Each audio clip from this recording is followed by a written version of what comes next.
안녕하세요. 오늘은 저희 네덜란드로 떠나볼 겁니다. 네덜란드 하면 풍차가 많이 떠오르죠. 풍차가 유명한 잔세 스칸스에 있는 풍경을 한번 그려볼 거예요. 이 잔세 스칸스는 네덜란드를 대표하는 전통 풍차 마을이라고 하네요. 마을 전체적인 사진을 보시면 이런 풍차가 굉장히 여러 군데 있습니다. 저희는 풍차 하나를 조금 확대해서 그려볼 건데요.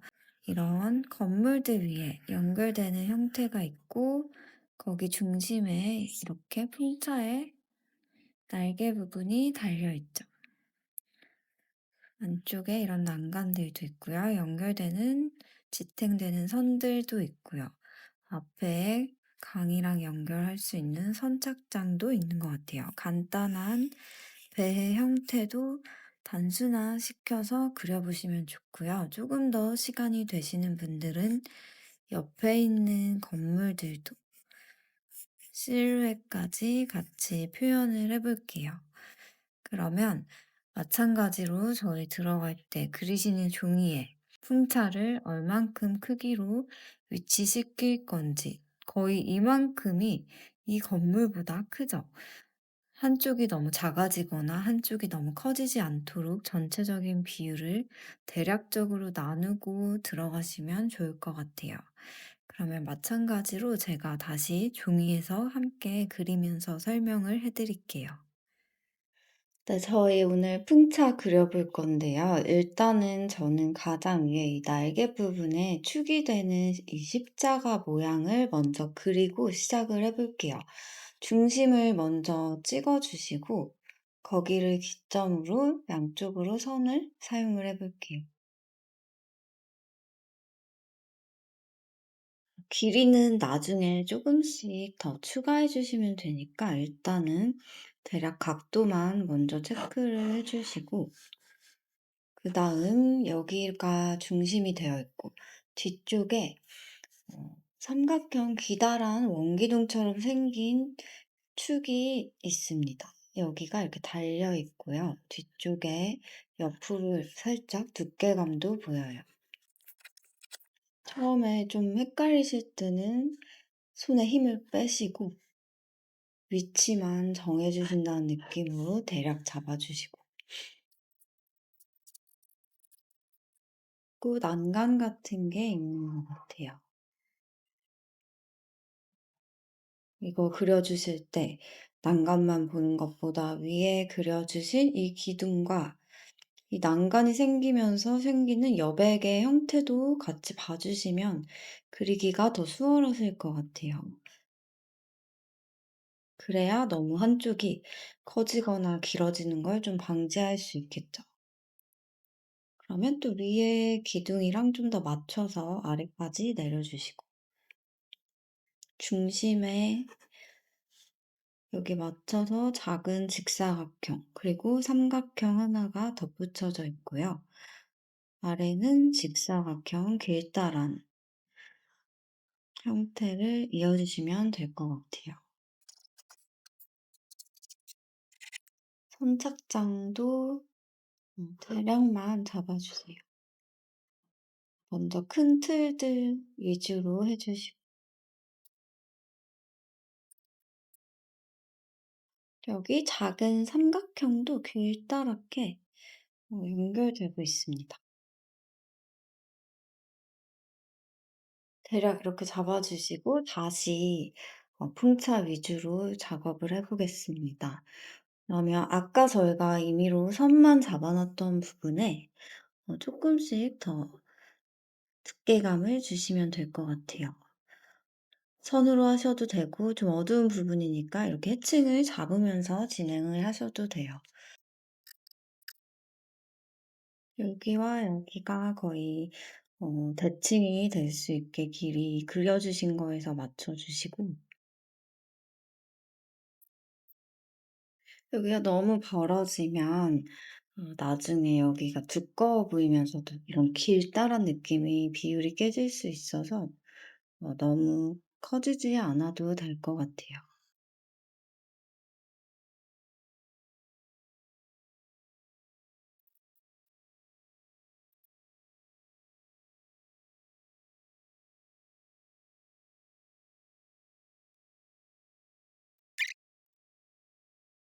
하얀 라인 두껍게 생기는데도 라인 더 반복해서 면적 나눠 주시고, 이런 데는 선 얇게 써서 보일 듯 말 듯하게만 해 주셔도 될 것 같아요. 작은 창문들도 그려 주시고, 계속 부수적인 요소들을 추가하면서 작업해 주세요. 이런 바닥면은 바로 이렇게 해칭으로 좀 어둡게 진행하셔도 될 것 같아요.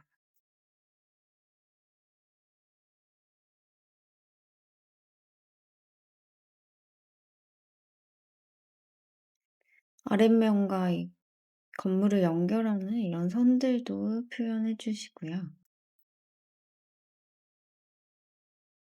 벽돌은 엄청 약하게 라인만 대략 잡아 주시고, 아치형으로 들어가는 건물들 창문도 크게 해 주시고,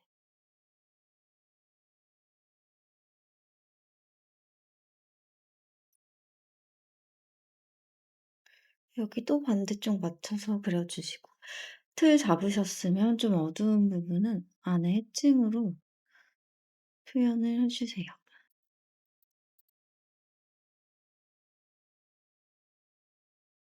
앞에 이런 기계 같은 게 있는데요. 큰 틀만 실루엣으로 잡아 주시면 될 것 같아요. 그 외곽에 튀어나와 있는 불규칙성만 이렇게 표현을 해 주셔도 될 것 같아요.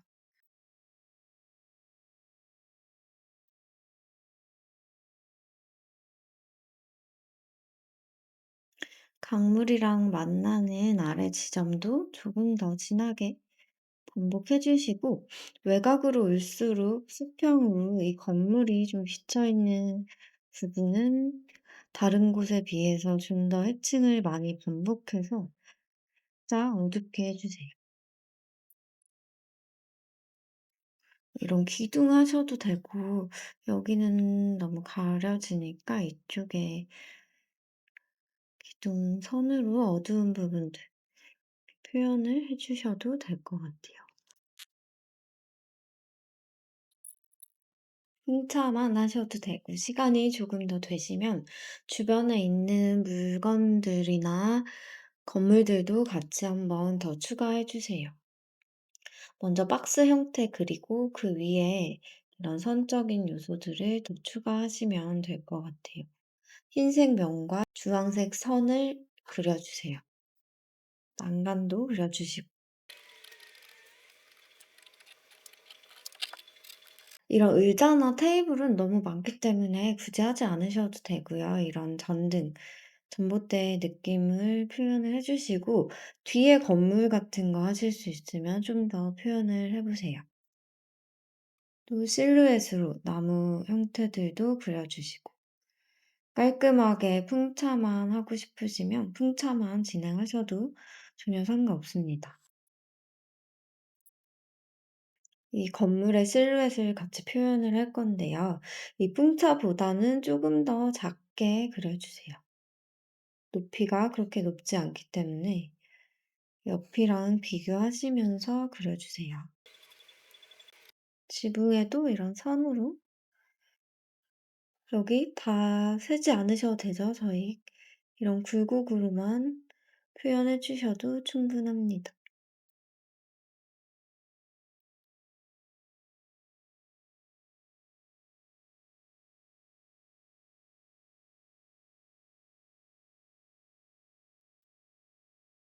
건물에 아까 저희가 선 잡아 놓으셨던 사이사이에 이제 수직으로도 직선 선들을 넣어서 벽돌 느낌을 조금 추가해 주셔도 될 것 같아요.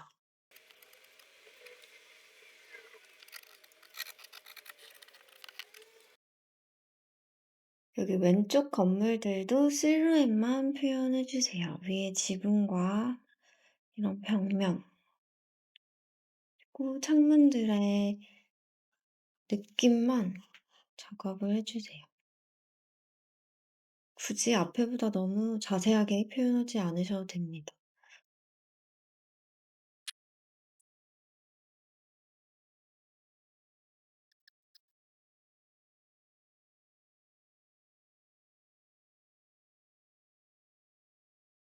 마지막으로 이 풍차랑 바다 주변을 한 번씩 외곽을 쪼끔만 더 진하게 해서 더 튀어나와 보이도록 정리해 주시면 좋을 것 같아요.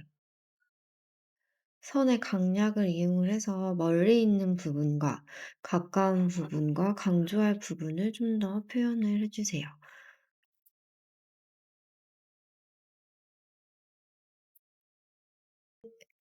네, 이 정도만 하셔도 되고요. 혹시 또 색 표현하실 수 있는 분들은 수채화나 색연필로 포인트 색깔만 조금 넣어 보시면 좋을 것 같아요.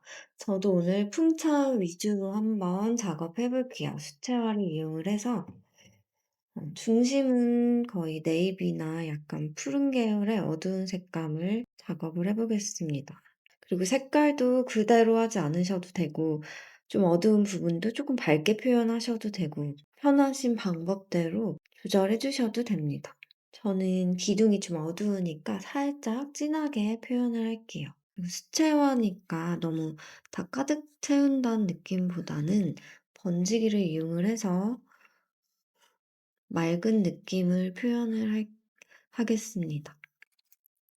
이런 선들을 하얗게 남기는 게 좀 어려우시면 혹시 수채화 하실 때는 마스킹 액이라는 거를 여기에 선에다가 해 놓고 작업을 하시면 나중에 끝나고 그거 액을 떼면은 하얗게 남아 있습니다. 그 부분을 막아주는 역할을 해서 혹시 얇은 선 하시기 힘드신 분들은 그런 마스킹 액을 이용을 해 주셔도 좋을 것 같아요.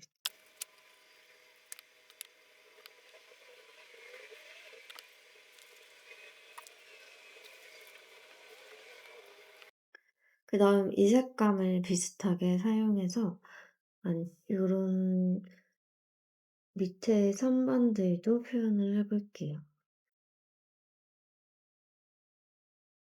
그다음 이런 띠지도 라인만 대략 포인트로 해 주시고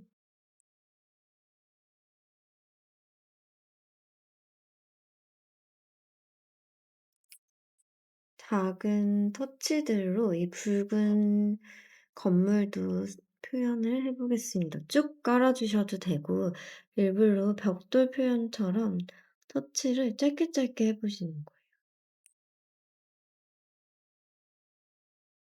그래서 자연스럽게 좀 밝은 부분도 남겨 주시고 색감도 살짝씩 바꿔가면서 그라데이션 시켜 주시고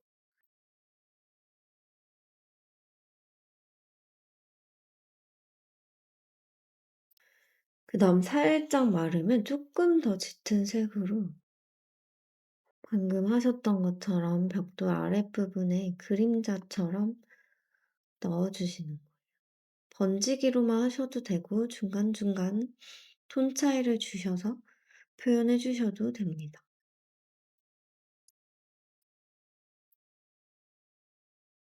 대략 이 정도만 해 주셔도 될 것 같아요. 만약에 채색을 하셨으면 하시고 나서 한 번 더 펜으로 조금 정리해 주시면 훨씬 좋을 것 같습니다.